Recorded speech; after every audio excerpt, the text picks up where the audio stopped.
I'm sorry. The person you called cannot be reached now. Larry? Does your Ring camera tell you to shut up too?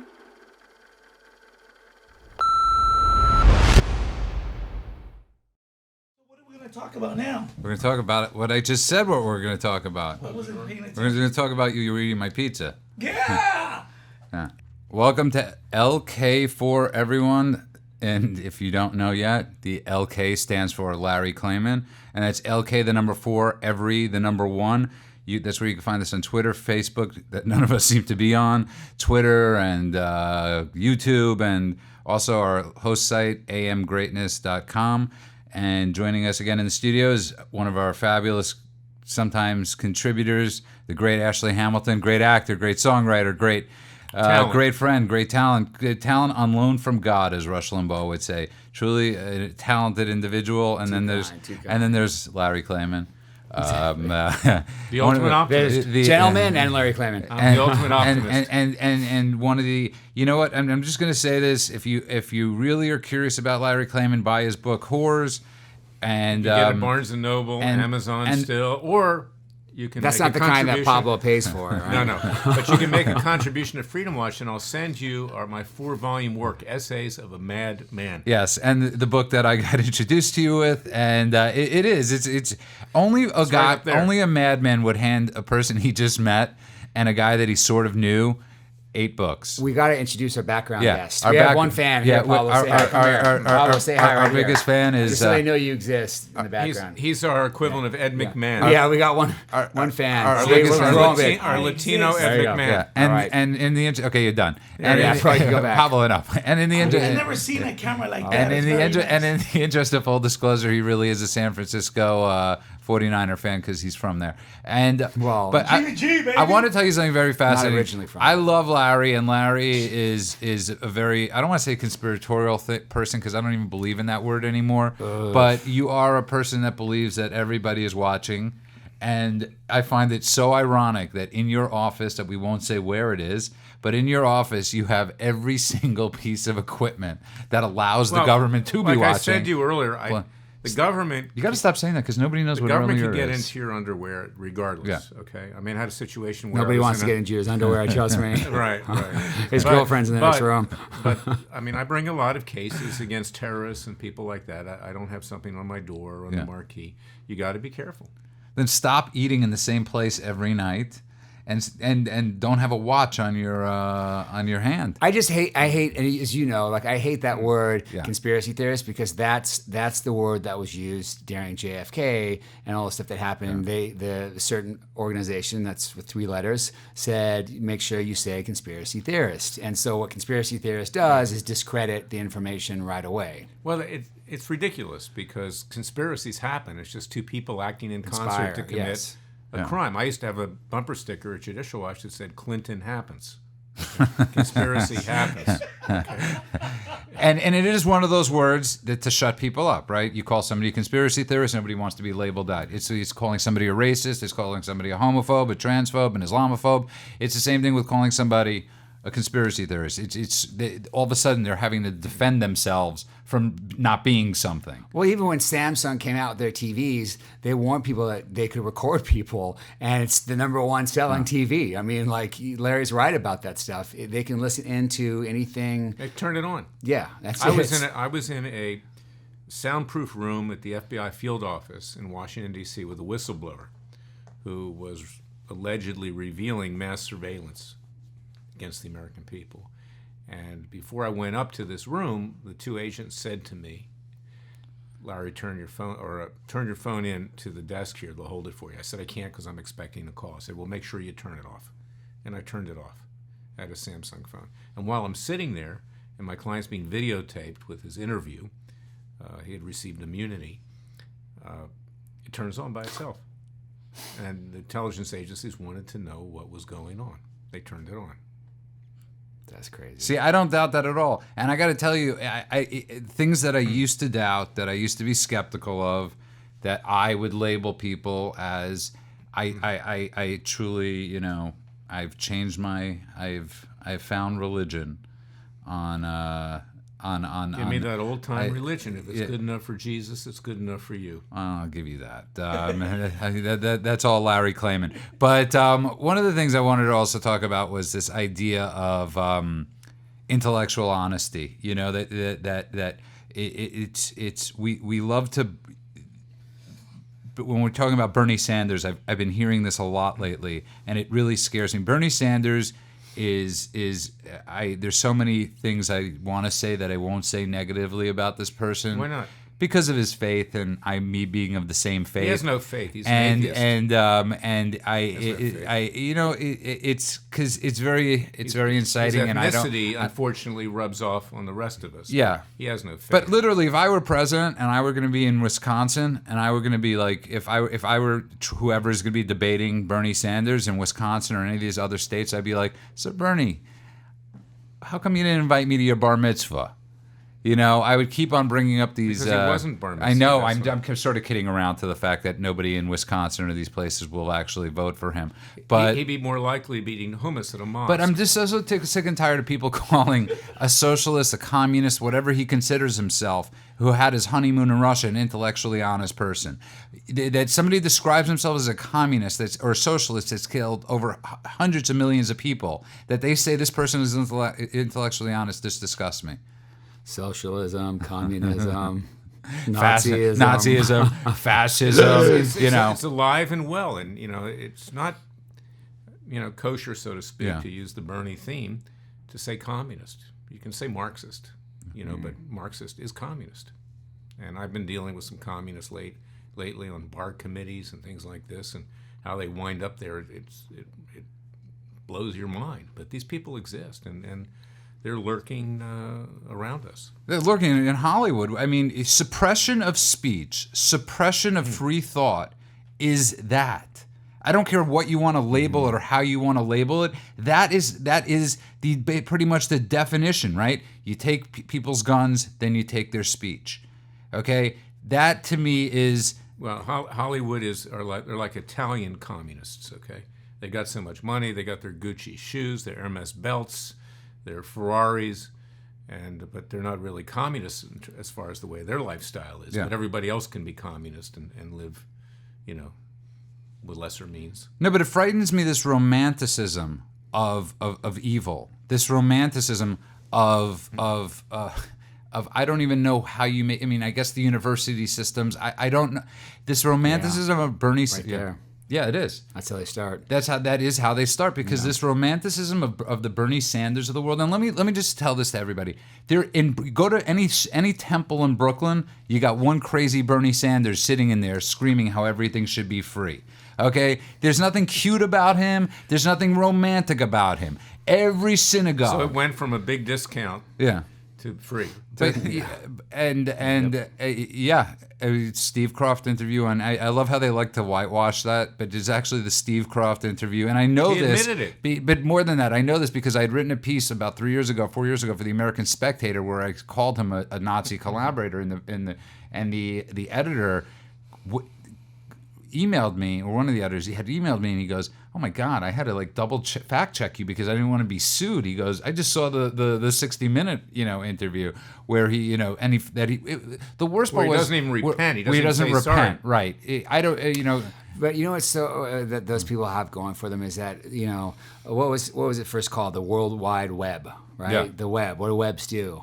They catch people, right? Like everything we say, everything is now put down. It's now on the computer. Every single word, AI and everything. That's it. They have a full digital footprint on you, and we've allowed it. And we've allowed it. And We're saying, yes, we want more, more. And that's the scariest Well, part. during the Obama all for administration, convenience. it was widely reported and known that they actually had a subversives list at the FBI. They probably still do. People that they consider who are highly critical, of the government, probably like yours truly. I'm sure I'm on the list. If I'm not, I'd be disappointed. Yeah. Don't worry, they have a re-education campaign. I'm not a subversive, but and these people were targeted. I know this from the work that I did with the mass surveillance after Snowden. These people were targeted for mass surveillance by the intel agencies like the NSA, Director of National Intelligence, CIA. I mean, the rest of us were too, but they were actually pulling up, the communications of these people. I've heard they've also like messed when they're targeted. They also mess with those people too, and just make their life very tough in certain Well, ways. and let's shift a little bit. Why do you think nothing gets accomplished in Washington? Why do you think that the Chief Justice of the Supreme Court, John Roberts, yesterday, despite the fact that the Democrats were acting extremely disrespectful and were very abrasive, I'm using diplomatic words, and didn't even call the White House counsel Cipollone, calls himself Cipollone, with his correct name, the Chief Justice intervened and actually chastised or criticized both the Republicans and the Democrats because he had to, quote, look fair, okay? Because the Democrats and the deep state have a lot of stuff on this Chief Justice, and I believe that's why he flipped on Obamacare at the last minute. So this is what goes on in Washington. And what's funny why is nothing gets accomplished. And what's amazing is they what get I stuff on all the judges too, right? I mean, Yeah. And you know what's funny? I probably would have been the person that would have said to Larry, like, a couple of years ago, nah, he's just a weak-willed. He's just another one of these sniveling appointees. But you're probably right. You're probably right. Well, even if they don't have it, these people think that the deep state has it. Yeah. And we've seen what happened with Trump, him getting smeared. He can't even make a telephone call and it's not wiretapped, as President of the United States. People around him squealing on what's going on in meetings and making stuff up. I always think that too. I'm always like, why do you think they call it the Secret Service? Like they're not protecting him. They're like protecting anything getting out from him. Like, Yeah. and they're always in the And room it's with not him, so secret. always around. I know. It's crazy. Let me though. tell you, during the Clinton years, I had whistleblowers that came into my office at Judicial Watch that would repeat to me things that the Secret Service told them about what they knew about Hillary and Bill. The old joke in Washington, what's the only thing that Hill and Bill have in common? They date the same people. I thought you were going to say herpes. Well, no. Well, Clinton has a Peyronie's disease. It leans left. Okay. And Jennifer Flowers gave me all of the statistics on Clinton. His former client. My former client. And still friend. Yeah. Still friend. And I just, as I'm watching, as we're watching the events, and which is American history. It's the third president, to be impeached, and we're watching this in front of. And even when we, Ashley brought up a great point, but even before the show, even when we want to turn the TV off and be numb, our phones are sending us messages. Our phones are just sending us, updates on what's going on, and it all depends on what service you go with. Like Apple News has its own, Well, and you're tracked. I mean, Yeah. look, All the algorithms. Yeah. Apple has a little device. I don't use an Apple, but it can tell you exactly where your friends are, or your family at any given point in Yeah, time. the tracker. The tracker. I know. I didn't sure even, Samsung can do I that wasn't too. even familiar with this, but you mean if you set your location on? Yes. Yeah, I could send you. I could send you Well, my yeah, location. but you can have a family plan where they know where you're at every second. I am on the family Yeah, plan. I I think your your girlfriend has that on you. Yeah. And that's the thing. It's a misnomer. It's a misnomer that only our intelligence and enforcement agencies have these tools to spy on you. How do you think they got them? It was companies like Google and others that developed it for the government. Yeah. They have the same tools But that the NSA has. Do you ever think when you say Apple, what's on the back of an Apple phone? An Apple. And where is it made? No, a bite out of the apple, like for Adam and Eve. Right. That's Right. I know. I never did notice That's that. true. But where is it made? In China. Yeah, I know. Nobody's complaining about that. China has back doors that they can use. Everything. Okay, so you frightened me. What is it? They have like China. I think believe like has 5% of this country, and if they backed out overnight, we would collapse. Supposedly, that's a statistic. Yeah, in terms of the investment. Yeah. Yeah. Yeah. But I remember that James Bond movie where this evil guy wanted That's to every destroy James Bond Silicon movie. Valley. He wanted to destroy Silicon Valley. I think it was the one with Jonathan Pryce. Yeah. Gold digger. And at the end of the movie, the Russians are aiding the Americans in preventing it, and a Russian general says to the Russian premier, "Why is it that we wanted to save Silicon Valley?" And he says, "Where do you think we get all our technology?" Yeah. Yeah. No, I mean truth it's to that. there's 100% truth to it, and it's sort of a frightening thing. But the other frightening thing is that story that got reported a week or so ago was with Jeff Bezos with Apple, and the prince from Saudi Arabia getting his phone number at a dinner and then sending him malware. And then getting into his phone, which might have been the way that the National Enquirer got the pictures of Jeff Bezos. The thing that nobody's asking is, what is Jeff Bezos doing with the Crown Prince of Saudi Arabia? Now, I get it that we as a country have to deal with these people. He's probably his pimp. Or whatever it is. It's sort of, remember, Jeff He was Bezos. hanging out with Epstein. And Remember, Jeff Bezos runs the biggest, runs one of the biggest newspapers in America. Isn't it great that if you're a devout Wahhabi Muslim, okay, you're not supposed to be screwing around, drinking, carrying on, and they all have these big yachts in Monaco, and they're partying it up. Yeah. And it's good for everybody but them. Any place but here. Or Dubai. Why does Dubai continue to exist? I think the most corrupt city probably in the world, where all this Iranian Revolutionary Guard money is laundered. Wow. For terrorism. How is it that they exist when it's completely abhorrent to the principles of so-called Islam?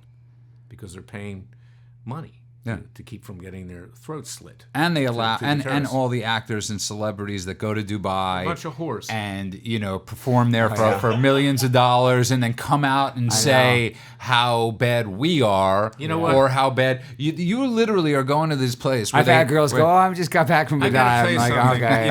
I developed. Everybody goes through funny. bad periods in their life. Everybody hits the skids, and any great none of us, any major figure in the Bible went through tough times. Yeah. God tested them. Yeah. Okay. And I developed a great deal of respect for Tiger Woods over the last few years. I never liked him that much, actually, because I thought he was arrogant. But I actually started to like the guy. And one thing that he did recently, he refused to take $3 million to go to Dubai. He wasn't going to. Of course, he doesn't need the $3 million, but on principle, he did not go.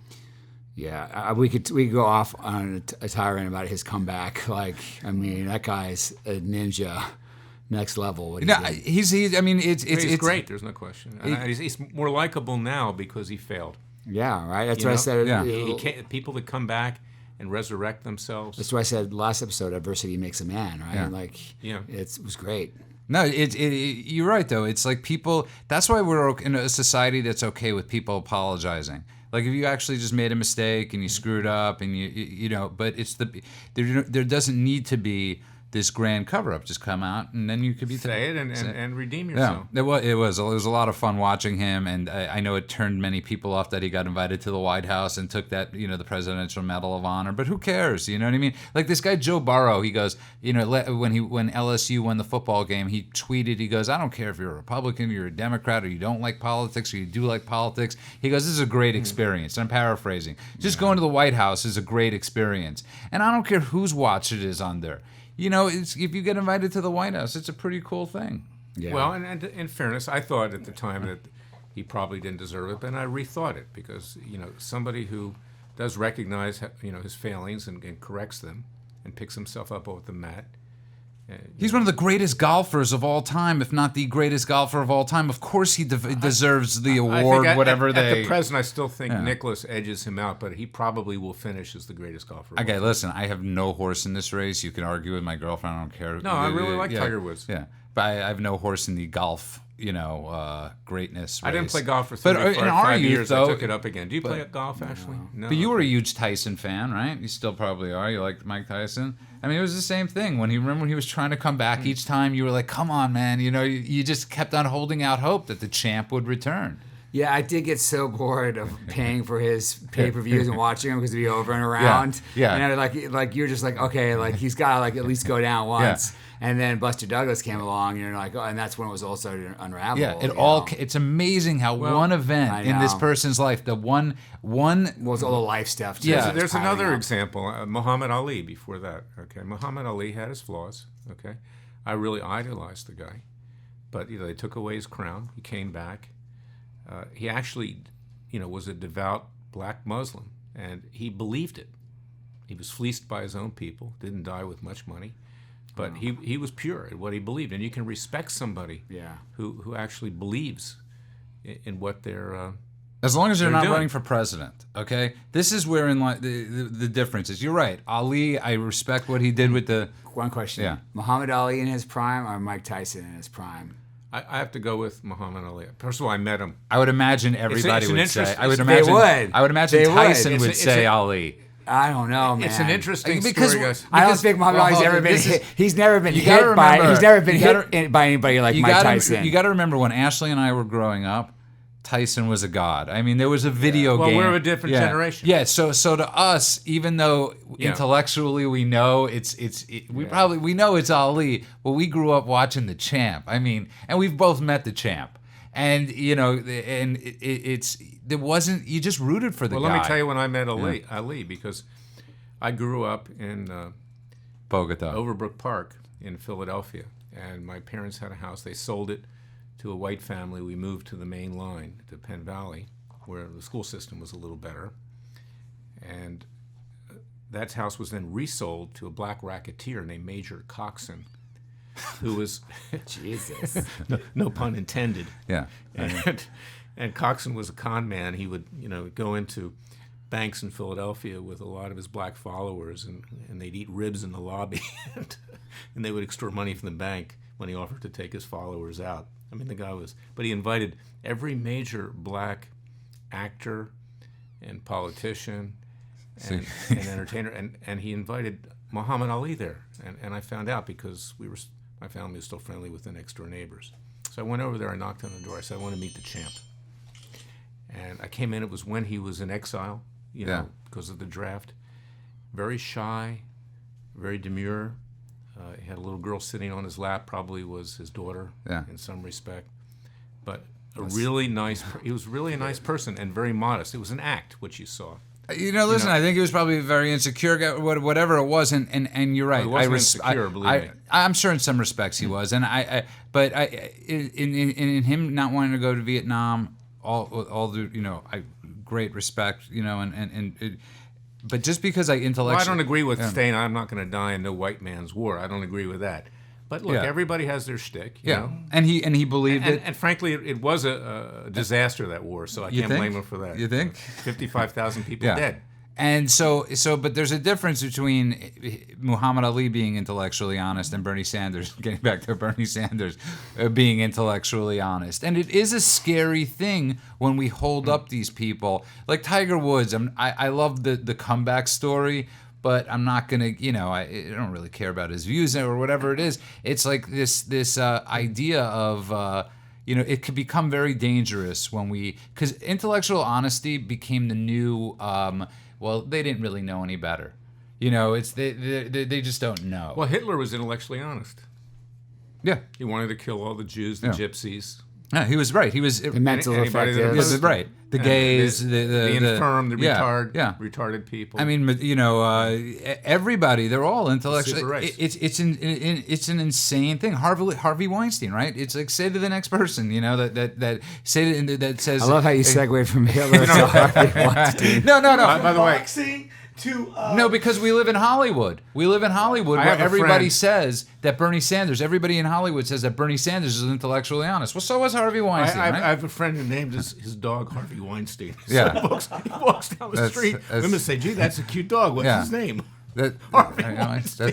George Foreman has his grill. It's really funny you say that because years ago Ben Stein adopted me a dog and we named the dog Nixon. I remember And you don't know what it was like when that dog would run away in Runyon Canyon, and I'm running around screaming Nixon, Nixon, Nixon, and people Did they take you away? People would look at me like you deserve to have lost that dog.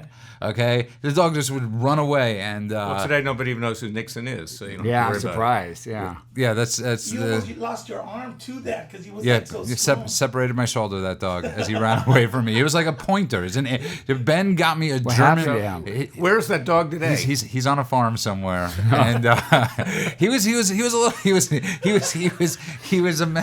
bit defective, and he was Like out of farm his called mind. This Watergate, dog, like a doggy farm way up. Yes, in the that's sky. That's exactly right. And I felt terrible, and I love this dog, but this dog That's was. Judah, Larry. Get used to it. Did you kill it? No, somebody else probably did, but I would never kill a dog. But I have no idea. Hopefully Dogs are somebody, the best animals on came earth. and adopted this dog. But this notion of intellectual honesty, of speaking your truth, there is none. It drives me crazy. This play on words. It's the same thing with the pronouns. It's using words to dominate. And that's what it's doing when you take away when you take away the pronouns. When you say, well, that's their truth. How do you argue? How do you say that makes no sense? You can't go to court and say, well, that's her truth. She didn't rob the place. It's her truth. But we have it on camera. But it's her truth. It's his truth. They didn't do it. You know, and it's like we're willing to let people get away. And this gets into, I respect the Catholic religion. I have kids who are Catholic, as a matter of fact. And I've married several of them. Yeah. You've done well. But I've never quite understood the concept of confession. Okay, so you get to confess, you can leave and in 5 minutes commit the same act and come back and confess and you're absolved again. I mean, there's a limit. How many times do you get to confess? Larry says he was raised Jewish and molested Catholic. It's cute. Yeah, Ashley is No, one. I respect the Catholic religion. It's not for me in terms of the pomp and circumstance. I'm a Jewish Christian, and we can do a whole show on that. Yeah, but, that's okay. Which is really close anyway. But like I think it's whatever works for for anybody. Whatever gets you there. Yeah. Truth, Whatever And it's gets like you that there. about politics too. That's the thing. It's like whatever you're allowed to believe. You could have different belief system. You could have different ideas on different things. You could be pro this and anti this. You don't. It's like what you were saying on a past show. It's like we've become that you have to pick this. There's only one. There's two sides. There's two teams. What's scary though is that law is basically really, if you look at it, based on so much religion, which they're getting rid of in schools and places. You swear to tell the truth, the whole truth, so help you God. One nation under God. Like there's so much stuff that's based on that. Our entire country is based on that. Yeah, Declaration of Independence, divine providence. Yeah. So what does you swear to tell the whole truth and nothing but the truth to help you God mean when you start just getting rid of all that stuff and throwing it down the sink? And that's and then you got to figure out which God we're talking about. I mean, Yeah. I mean, there have been some Muslim Congress women and men that wouldn't take the oath with the Bible. They wanted the Quran. Yeah. But I'm saying how strong it really plays. We say that church and state are separate, but they're not. Right. Listen to all the wording and Yeah, everything. it's not. It's like based on that. That's how It's Our almost legal system impossible. is based on Yeah. the Judeo-Christian. Yeah. Yeah. Yeah. And that's what they're trying to do. So every time you hear people saying they're trying to reshape America and reshape our values, and this isn't. It's funny. Sometimes I hate that I have to defend this side, or sometimes I hate that I defend this side. But on this one, they're completely right. When you try to get God away from everything, when you try to get, even though I'm not I don't know where I lay on the spectrum of believing and all this stuff, but I'm always going to defend the believer than the person that's trying to sue the believer. I'm always going to protect those. They have a right. It drives me crazy. As long as it's a legitimate religion. Yes, as and long not as some it's cult. Yes. Right. As long as you're not Charles Manson. But I mean, we grew up doing Pledge Allegiance to the flag, and prayers and stuff. Yeah. And so it scares me when you start getting rid of the God factor or the spirituality factor, whatever you want to say that's tied in with the law, out of it, then really where does it end? Then we go back to like you can continue with that all the way you want. When I was in elementary school, and right through junior high school, we said the Lord's Prayer. Yeah. I was a Jewish kid. I didn't take offense with that. Yeah. No, the only reason I've ever taken offense with it at a certain sort of society that some people attend is because I didn't know what it was. I'd been raised my whole life in a Jewish household. I heard the Lord's Prayer the first time, and I was like, "What the hell?" There was a certain envy that we didn't have a Christmas tree at some point. But this is always where my brain goes, Larry and Judah. My brain goes like, okay, like. I believe in a lot of stuff, and I read the Bible, but then you like a New Testament, you're like, okay, so out of 12 disciples, the only 2 were there with Jesus, and they wrote that 40 years later, right? In there, and when Rome decided they want to make that a religion, and so you start to wonder what was left in and taken out. What about like Gospel of Thomas and stuff? If you read through Gospel of Thomas and his stuff is just what Jesus said. No fairy tale, like it's the facts, and it hits hard. And so you start to wonder, what is a society like an empire, like Rome or the United States, deciding what they want in there and not in there? Well, it doesn't. To me, it doesn't matter because, and I've said this to Judah before. I had at least 2 experiences, maybe 3, where I felt Jesus was communicating with me, and that's when I became a Christian. I believe my grandfather came to this country. I I told Judah that he wanted to be a rabbi initially. Instead, he went into the pork packing business. But they asked him at Ellis Island, what birthday do you want? Because he didn't know. A little kid from the Ukraine didn't know at that time, right after the Russian Revolution. And he said, give me Christmas. If it's good enough for Jesus, it's good enough for me. Right? And my grandfather had a good ego. He was a very humble guy, though. And I said to him, I used to call him Pop-Up. I said, Pop-Up, do you think that Jesus was the Son of God? And I grew up in mainline Philadelphia where everybody was mixed. We didn't really think people were different, religiously. And he said, well, grandson, God can do whatever he wants. I don't doubt it. And you were listening to the Hour of Power with Now, Larry Klayman. But years Ashley later, Hamilton. I went to Duke. I was maybe part of 1% of a Jewish population at Duke in 1969, and I had to figure out who I was because it was the first time I experienced anti-Semitism. I was rushed by a fraternity, and they said, go over to the Jewish fraternity. You're not going to join here. And I said, I don't want to be a member of either of your fraternities, frankly. I'm my own man. Good for you. And I told my dad I want to get out of Duke. He says, no, you're staying. I said, I thought maybe Yale didn't have this fraternity system, so I thought maybe I would think about going there, and thank God he didn't let me. But I developed an appreciation for who I was. I took courses on Judaism at Duke. And later, the experiences which I had, I'll tell you my testimony quickly. Okay? Very quickly. I was fighting Clinton. They were coming after me. They were trying to destroy me, my family, my colleagues, and everything. My grandmother, Yetta, had just died. It was a bad period of my life. And I went to a Catholic church in Georgetown with my then wife and my 2 young kids. And I'm standing there at Christmas, and the altar boys come by. A week earlier, a friend of mine, who was an evangelical minister, read to me the book of Isaiah, which, forecast the coming of Jesus. Evangelicals like Isaiah, they quote it as much as they do the New Testament. And he said, Larry, is anything bothering you? I said, no, nothing's bothering me. I mean, I'm fighting the Clintons. That's tough. But, I've always gravitated not just to Jewish people, but to Christian people. And intellectually, I believe that Jesus was the Son of God. How could somebody be that popular? How could he have touched so many people if he wasn't? He says, well, Larry, you don't have to be Christian. You don't have to convert. Stay what you are. And this was an evangelical told me that, Bob Reith, who runs a group. Hi, is this Joel Osteen? Hi, I'm busy right now. I'm in the middle of a podcast. Jesus is here. Leave us alone. We got Joel Myers. Oh, my God. So this is not Talladega Nights at the table. Oh my God. Larry, can I ask a question? Yeah, let Pablo ask a question. Wait. Yeah. Let me finish the story, then you'll ask a question, Pablo. Yes. Okay, so You're not I'm done? coming to the end. So it was a week later that I was in this Catholic church, and the altar boys come by, and I feel this tremendous warmth and adulation saying, Larry, I do exist. You can accept me. That was the first time. Okay? So I don't need to engage in Bible study. I mean, I would like to. I like to know what's in the Bible. I'd like to learn more. And I know a great deal already. But I had that personal experience. No, I feel you. You see?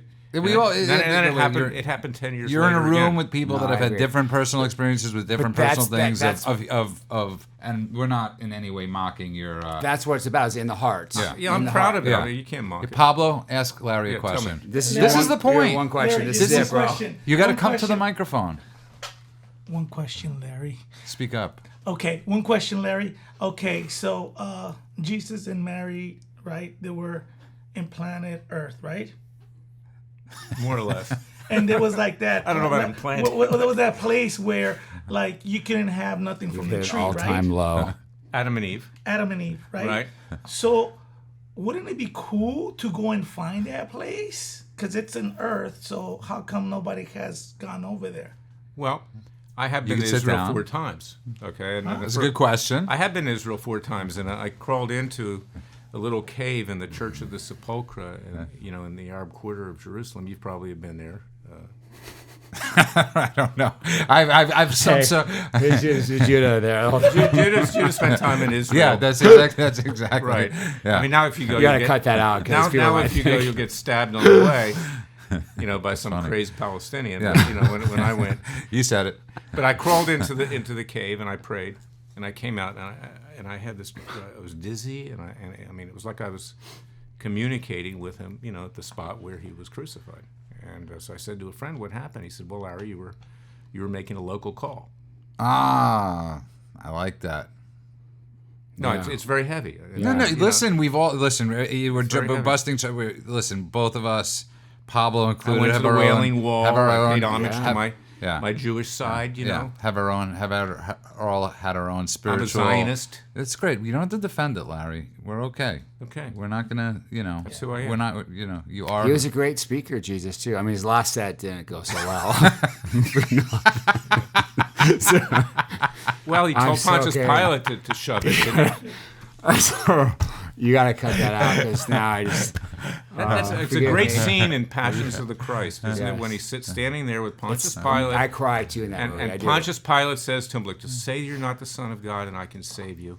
And he tells Pontius Pilate, "Who are you to tell me that I'm not?" I'm just paraphrasing. No. And can I? And I cried during that I movie. just want to say something very quickly. Like if you're just I did. tuning That in. movie touched if me. you're just tuning in or whatever, these are the conversations I hope people have stopped having.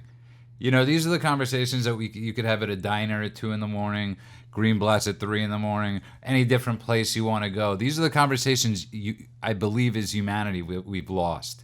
Because everybody is so, especially where we are. Just for the record, I'm a Jesus believer. I just like to laugh sometimes. That's all. Well, Jesus had a sense of humor. Yeah, that's If you get crucified, you better have a sense of humor. Yeah. But I just want people to understand these are the conversations that we've lost as a society. That we've lost. You were talking about before in the last podcast. Has it ever been this? That people could feel the tension. Yeah. That your friends could feel the tension out there, and you can. It's so thick. No, and I think too, like the whole thing, like Jesus' point, to go back to what you were saying, is like the kingdom of heaven is within inside you, and that's really what it's about. It's not about what's written on a paper. And if you open your heart, Oh, he man. will come to you. Do you want a hug? I believe that. Yeah. No, I do. I believe that too. I do. I'm not talking about Judas Field of texting. Dreams either. Okay. No, but I do think like that stuff's so important right now, and getting stuff right in your life, whatever that is. Just because there is so much tension and so much hate right now, like it's like the dying empire, right? I mean, every empire, like Rome, has 6 stages, and the last stage of an empire is the death of an empire, which is overspending on military, not enough resources, more class between rich and poor, games, and all the overspending on military, like I said. And so you start looking at that, and you're like, what does that empire look like? Well, we're essentially barbarians. That's But the it problem, looks like the American, United States empire now is at the end of like the British Empire. or the end of Roman Empire. Like it was the same thing. So Open the gates. yeah, and so look over here, all the stuff's going on. Why we're sinking and nobody's really noticing what's going We're on. rotting from within. Correct. I'm just loving listening to this. I got to be honest because, Yeah, and as we play- I'm just to get back to, I love listening to this, and like I'm sort of like being like a kid in a room listening to this stuff because it's just fun sometimes to listen to people talk about stuff sometimes I don't always know about stuff that you're being, like you Well, said. you're not a real Jew then, because Jews never listen to what anybody says. And He's Jewish, people. He can say that. I can't. Did you convert just so you could insult Jews? Yeah, and that's also why I'm a Republican, so I can insult Republicans. So, would you consider yourself to be an intellectually honest person? I do. I mean, that's one of my faults. That's how I get myself into hot water frequently, because I can't pull punches. I have to say what I believe. Yeah. And, one of the nicest things that was ever said about me was Joseph Farrer, WorldNet Daily. I write for WorldNet Daily. And Joseph's been my friend for many years. And when the Washington Post did a cover story about me for their new magazine, Weekend Magazine, which is what this show's title is kind of a play on, Larry Klayman versus everyone, as opposed to Larry Klayman for everyone. Yeah. What Joseph said was, the thing about Larry Klayman is that he doesn't do what's in his self-interest. He does what he thinks is right. And that was one of the nicest things that anybody ever said. Because I've never been a lawyer that put my own interest ahead of my client. Yeah. And sometimes those clients don't deserve me in terms of the way I've tried to help them, candidly. And you're both, in a sense, I should open the show, but you're a very creative person, and it's hard sometimes, I would imagine. It's like you got to go with your path. You got to go where you're being intellectually honest as far as like being with your creativity. If something bores you, you stop. If something doesn't interest you, you stop. Are we talking about sex? No, but you know what I'm referring to. Premature ejaculation. Viagra gets me up to 2 minutes. We're taking an all-time low on the Larry Klayman show. No, I guess, it just depends, No, because you're going after these certain really cool things right now that are totally separate from another type of world. I'm just at a belief of do what you love and whatever that is, and if it switches, sometimes it switches for me. Do it because I don't know how much time's left in the world, and so I want to just enjoy my life. Yes, I got to make a living and do certain things, but like certain things that I think we're programmed to think mean so much really don't. I mean, look at Australia. You don't think Australia's coming here? You think it's just Australia? 1 million animals die? Like, you don't think that's another show, but like we're so used to just thinking, oh, it's those people over there, and that will be on our doorstep soon, and along those with, animals may be us. correct, and with the civil unrest and the collapse, and all this stuff. I'm not saying anything that anybody sitting here doesn't know. Carpe diem. Yeah, but it's stupid to not think that that's not going to happen. We're so stimulated with so much stuff in our face so that much we're not shit, seeing what's really happening. No, you're completely right. If you asked anybody, because we're running out of time, if you asked anybody right now what's going on, if most Americans, what's going on in Australia right now, most Americans would not be able to tell you that they're on fire. Well, most Americans don't know what's going on now. Yeah. And look, let's get back to how we started this. Let's look at these impeachment proceedings. It's political masturbation. That's what it is. Circus. Yeah. It's just unbelievable. It's appalling. It's disgusting. But the only good thing is nobody's watching. Well, it's the same thing as but they do this over here, and while we're all looking over here, they're slowly taking, our wallets. It's a whole divide and conquer thing. Divide and conquer, and whatever's left will come in. Every time you said that, I keep on, there's a certain word for this, like the bait and switch. They're bait and switching us. Yeah. And I just want to thank Ashley, again, another brilliant episode with the great Ashley Hamilton. And also, obviously, and Larry, the greater Larry Klayman. I just want to say thank you for allowing us to ask you questions. And you, I want thank you for Well, we're all in this together. No, one I know, for all but and all for one. I know, but I the want Three Musketeers as opposed to the Three Stooges. But I just want to thank you because you've been through it all, and it's important to have a guide as far with certain things, and you are that guide. So I just really want to thank you, Larry. You're a good man. Thank you. And I want everybody to know you could listen to us at amgreatness.com. Also, find us on Twitter, Facebook, Instagram at LK4 every 1. And I just want to thank you guys again. And Mutually. We're done. Stick a fork in us. Okay. She'll be happy now that it's That was good. Quiet. I gave the pause. We covered a lot of ground.